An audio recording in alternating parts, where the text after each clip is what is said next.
Tem uma questão importante na tua fala, Thiago. Tem uma questão importante que vou pedir para depois você terminar, deixar a Franciele comentar que ela está fazendo a solicitação para a gente cumprir o tempo. Fala aí, Fran. Pode falar. Não, é a minha posição rapidinha. Eu acho que Bolsonaro realmente ele deu um tiro no pé. A pandemia foi um fator, acho que assim, para mim, para quem passou pelo que eu passei, eu acho que foi algo que foi marcante e que as pessoas elas não esqueceram. Realmente, quem passou perdeu pais, perdeu irmãos, né, familiares, ou ficaram na UTI, igual foi o caso do Sandro, ficou muito grave. Isso doeu muito, porque assim, foi um momento que a nação brasileira precisava de uma pessoa firme e forte ali, né, para aguentar a bronca, né, da pandemia. Então, assim, o povo foi deixado à própria sorte.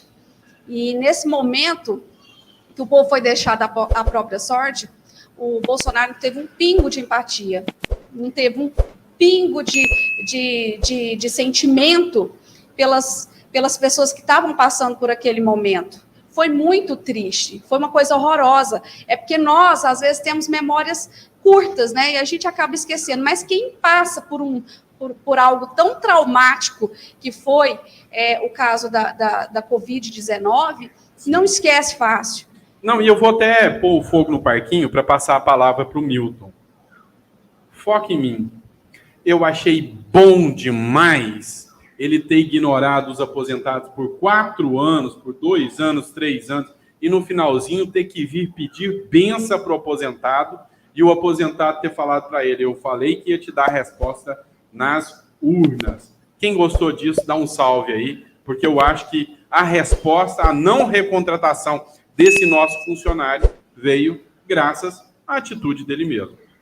E assim, Sandro, igual eu falo, a situação que estava na pandemia foi uma situação assim, que largaram o povo brasileiro passando do jeito que estava passando, ficaram naquela briguinha política, porque aqui em São Paulo estava o Dória correndo atrás das vacinas, e isso a gente não pode falar porque o Dória estava correndo, sim, atrás das vacinas, e o Bolsonaro vendo aquilo e vendo como... Porque o Dória, a gente sabe que ele tem as coisas ruins, né? Fez as coisas ruins, mas no ponto da vacina, o Dória foi rápido e foi certeiro. Tanto que os outros estados começaram a fazer, copiar o esquema. Gente, eu preciso passar para os próximos temas. Aí vocês vão... Então, assim, eu acho assim, que esse momento era hora de ter se reunido com os governadores, ter sido mais gestor, né? E não ter feito... Tá envolvido naquela briguinha política, que eu achei que foi uma coisa ridícula, nas motociatas pelo país, fazendo campanha política. Eu acho que não era o momento. Não era o momento. E ele perdeu muito voto por causa dessas atitudes. Milton, vai continuar no assunto, mas aqui eu quero... vou passar a bola para você agora. 14º salário é o tema que a gente vai falar. Como o Thiago é um que participa do tema, vou pedir para o Thiago ficar mais um pouco, para ele dar o comentário dele sobre isso também. Vamos lá. São 2 anos de luta. Ninguém da base do governo veio para dar ajuda. Fomos nós que mobilizamos. É essa equipe, essa turma que está lutando aqui. E hoje a gente sabe que a realidade são duas. Uma, se o 14º não foi pago, foi por incompetência, ingerência e falta de vontade do governo. Ingerência, porque o governo foi lá e retirou o 14º a pedido do Arthur Lira. Esse é o primeiro ponto. Segundo ponto, o 14º tinha recurso, tinha condição, e ele achou que o voto do aposentado não interessava, não precisava. E é por isso que a resposta veio no final. Só que Lula não falou também de 14º, sendo que teve todas as chances. O Janones me mandou uma mensagem e disse, eu falei direto com o Lula. O Lula não quis comentar. Ok, ontem isso. Que eu perguntei, mas e o 14º? Ele falou, não, o Lula não quis comentar. Ou seja, também deu uma de João sem braço. Mas o Lula não faz a ingerência que o Bolsonaro faz. Ou seja, se a gente for lutar e o presidente da União Brasil, o presidente da CCJ, colocar em votação, eu não acredito que seria uma medida do Lula ir lá fazer aquela ingerência absurda para retirar. Seu comentário, Milton Antunes, e depois Thiago. Sandro, eu preciso fazer o papel do advogado do diabo. Olha só.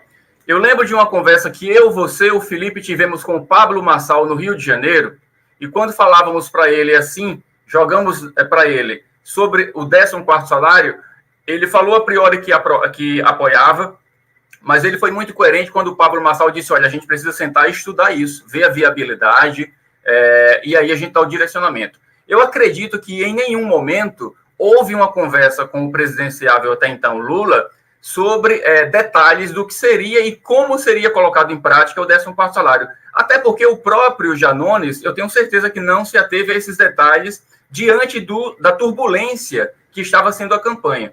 Por isso eu acredito muito que o Lula jamais se oporia a isso, jamais colocaria empecilhos diante disso, e que agora, né, hoje mesmo pela manhã eu me pegava pensando, poxa vida, estava no banho pensando, os aposentados ficarão sem o 13º agora no final do ano. Ano que vem, se repetir o que a gente vem acompanhando nos últimos 2 anos, os aposentados serão seu 13º lá para maio, abril, maio, junho, nesse meio tempo aí. O que é que o Lula pode fazer diante de um orçamento que já está aprovado para 2023? Então, vem uma série de questionamentos onde a gente precisa colocar o pé no chão e entender que eu acho que no devido tempo a gente vai ter a resposta. Agora, vale lembrar que Bolsonaro sempre se cercou, pelo menos era a fala dele, de pessoas capacitadas para conduzirem o Brasil, cada um na sua pasta. Enquanto ele apenas representava o país e falava um monte de abobrinha, né? E que, infelizmente, se enrolava nas próprias palavras. Era isso que acontecia. O Lula sempre se envolveu profundamente dentro de assuntos como, por exemplo, matar a fome das pessoas e buscar ajuda para os menos favorecidos. Eu não acredito que Lula dará as costas para os aposentados e para os pensionistas, porque mesmo não falando sobre 14º salário, ele sempre falou sobre aposentados, ainda que de maneira superficial, até porque não houve nenhuma discussão dentro dos debates com profundidade sobre esse assunto. Infelizmente, os debates ficaram no campo, né, das acusações e das defesas. A gente não teve um debate presidenciável que o brasileiro precisava ouvir, baseado em propostas. Então, isso, infelizmente, trouxe o que a gente não queria ver, que a gente já sabia, já conhecia, os podres do Bolsonaro e os podres do Lula. Isso, sinceramente, não vinha ao caso. O Lula se propôs a apresentar para os brasileiros propostas, inclusive de maneira muito incisiva agora no último debate. E o Bolsonaro continuou no campo das acusações.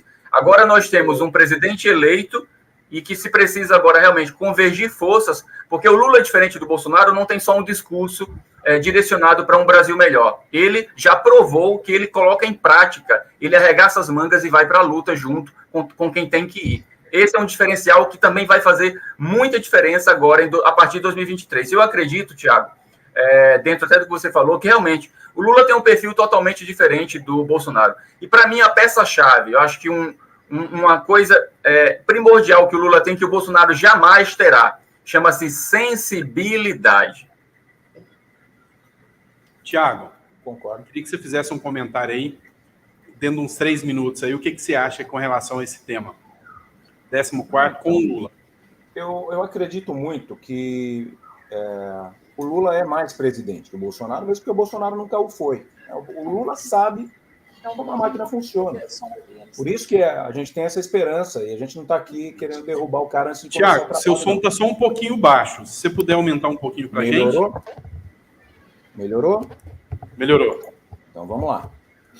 Então, o Lula sabe como funciona a máquina. Isso é fato. Tá? Ele é mais presidente que o Bolsonaro. Bolsonaro entrou como um grito de revolta. Vamos encerrar aí esse ponto, que senão a gente vai ficar discutindo Lula e Bolsonaro e não vai chegar. A questão do 14º, vocês estiveram em Brasília. E eu respeito muito o que vocês viram lá. Eu não vi. Eu não tenho essa base. Então, quando o Milton, né, que votou no Bolsonaro, vota no Lula, é muito significativo para mim. O Sandro, que votou no Bolsonaro, vota no Lula, é muito significativo para mim. E aí eu falo, esses caras têm razão. E aí eu fico tranquilo no caso da derrota do Bolsonaro. Eu falo, eles estão olhando, por um lado, que eles querem um país melhor, com uma situação melhor para a nossa causa. A gente tem que olhar a nossa causa. E na visão desses dois caras, que eu respeito muito, e foram para Brasília, vivenciaram aquela podridão, eles têm mais esperança com o Lula ali. Então eu também tenho. Que bom que o Lula está lá. Né? Agora, a vitória do aposentado, independente do 14º, isso eu preciso deixar aqui. Duas coisas que eu preciso deixar aqui. Eu estou com a camisa amarela, mas eu não fui votar com a camisa amarela. Eu fui censurado de usar minha camisa da seleção brasileira porque ela foi associada ao Bolsonaro. Né? Isso foi um erro do Bolsonaro também. Ele associar a bandeira a ele. Cara, crie a cor verde, amarelo, azul e preto, mas o verde e amarelo é do Brasil, não é do Bolsonaro. Né? Então isso foi um erro. Eu não pude usar a minha camisa. Agora eu posso, porque agora é Copa do Mundo, acabou a eleição. A 25 de março aqui está sofrendo, porque não vende nada do Brasil lá. Porque metade é petista e a metade é Bolsonaro e está com medo de usar a camisa e tomar porrada. E o pior é que tá todo mundo, né, Thiago? Querendo usar a camisa, não pode. Mas o número na camisa do Thiago aí atrás é 13. Tá? É 9. Mas aqui tem travante. Fran, você quer comentar sobre o tema? Não, deixa eu finalizar aqui. Pode concluir. Deixa eu finalizar. Aí,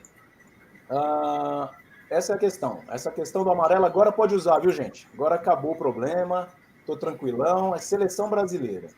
E o grande vitorioso dessa eleição, Milton, independentemente da gente vencer o 14º ou não, é o aposentado. Porque os dois se comprometeram com a causa do aposentado. Eles viram que 37 milhões fariam a diferença, e na verdade nem precisou de tanto, foi 1,5 milhão. Né?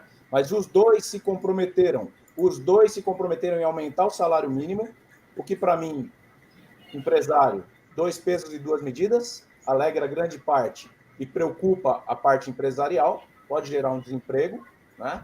E quando você aumenta o salário, você alegra o povo, mas e se o empresário não contrata o povo? Gera desemprego, então tem que tomar cuidado com isso. O Felipe tem um projeto muito interessante, não sei se é de vocês, mas só o Felipe que falou comigo, de apartar o salário mínimo do aposentado do salário mínimo normal. E isso é uma ideia fantástica. Melhora para o aposentado que realmente precisa e não ferra a iniciativa privada que vai continuar contratando, porque o salário mínimo vai estar um pouco mais baixo. Né? Então seria muito legal isso. Agora, o grande vencedor foi o aposentado. Se a gente vai ganhar o 14º com o Lula, eu não sei, espero que sim. Mas os dois se comprometeram com a causa do aposentado e pensionista, então temos por onde cobrar Lula ou Bolsonaro. Nesse caso, é o Lula que será cobrado. Parabéns por ver esse vídeo até o final. Se você gostou do conteúdo, compartilhe com seus amigos. E mais do que isso, se você não tem um consultor para fazer o seu crédito consignado, chame as nossas atendentes na Showcred, aqui no WhatsApp que você está vendo aqui embaixo. Certinho, você vai levar brindes para casa, como essa máscara da Showcred e também uma canequinha personalizada. Um grande abraço e até o próximo vídeo.